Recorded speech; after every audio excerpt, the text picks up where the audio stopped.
Hello to the children in the FPIES community.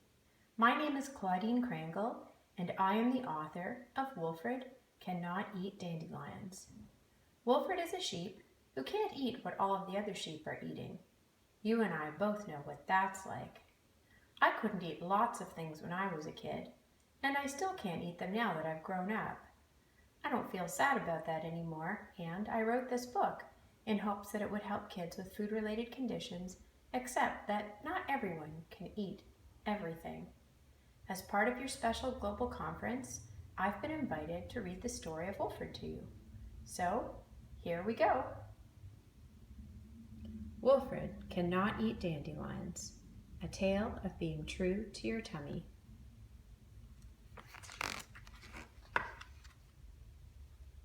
Most sheep will eat almost anything they come across, whether it's good for them or not. Woolfred, however, was born with a delicate system. Woolfred could not eat dandelions. He had to graze very carefully in the fields around his farm.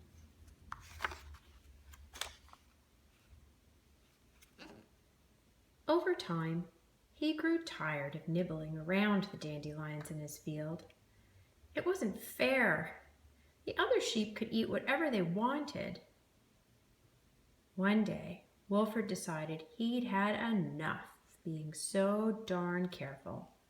He spotted a rather large clump of dandelions. He ripped them from the ground where they grew, and he began to chew.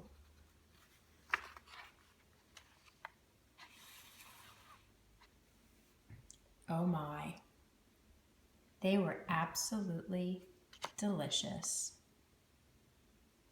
Looking down at the hole as he swallowed, an uneasy feeling washed over him. What would happen now? He didn't have to wait very long to find out.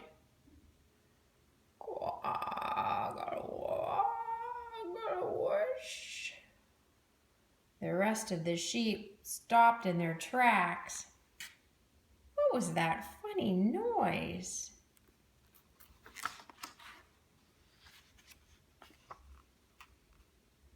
Woolfred felt awfully strange. His mouth went dry.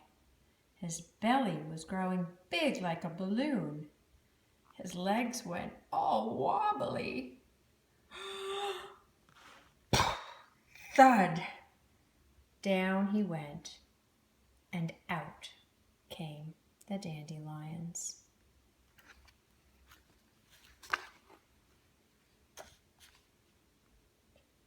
Woolfred and his dandelions had caused a scene, but it didn't take long for the rest of the flock to go back to normal. For Woolfred, however, something had changed. He knew what would happen if he ate them, but all he could think about was dandelions, dandelions, dandelions.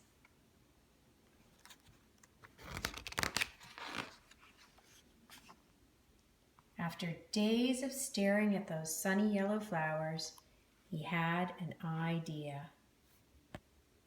What if he only ate the yellow parts? Carefully avoiding the green parts, he plucked the yellow head from each dandelion stem and chewed with delight. Mmm, delicious! Woolfred was so happy with his new solution. Until the gurgling began. Boom! The other sheep shook their heads as they watched over poor Woolfred.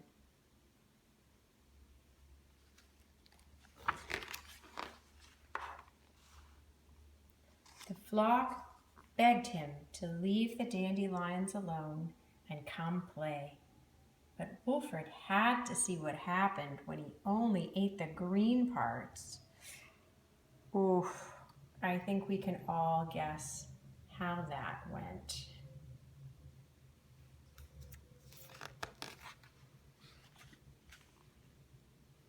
Weeks of eating dandelion parts had left Woolfred weak and tired. This time when he hit the ground, he didn't get up.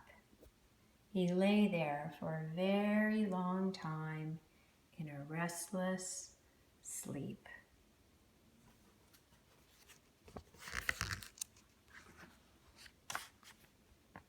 When he finally woke up, it was to the sounds of the flock playing in the valley.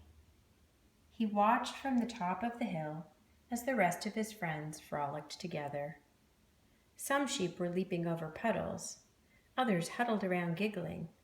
One of the sheep suggested that they go to the next field and jump the fences. Woolfred watched as the others bleated off in agreement and trotted away.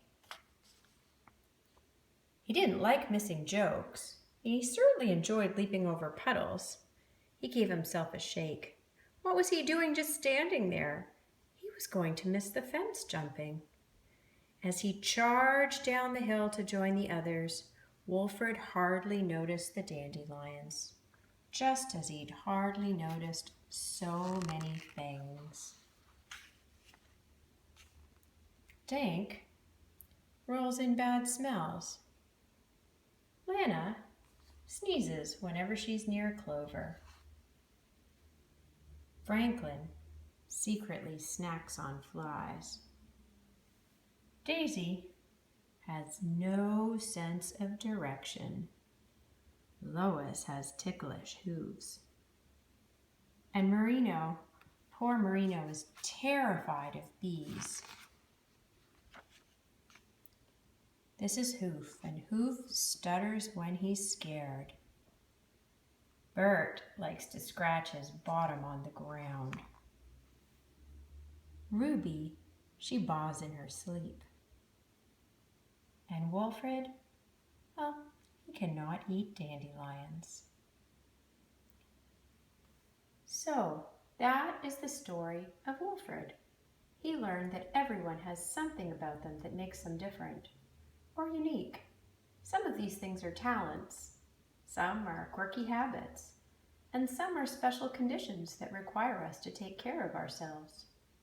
Taking care of ourselves is a very powerful way to be in the world. I wish you strength and courage, but most of all, lots of fun on your journey.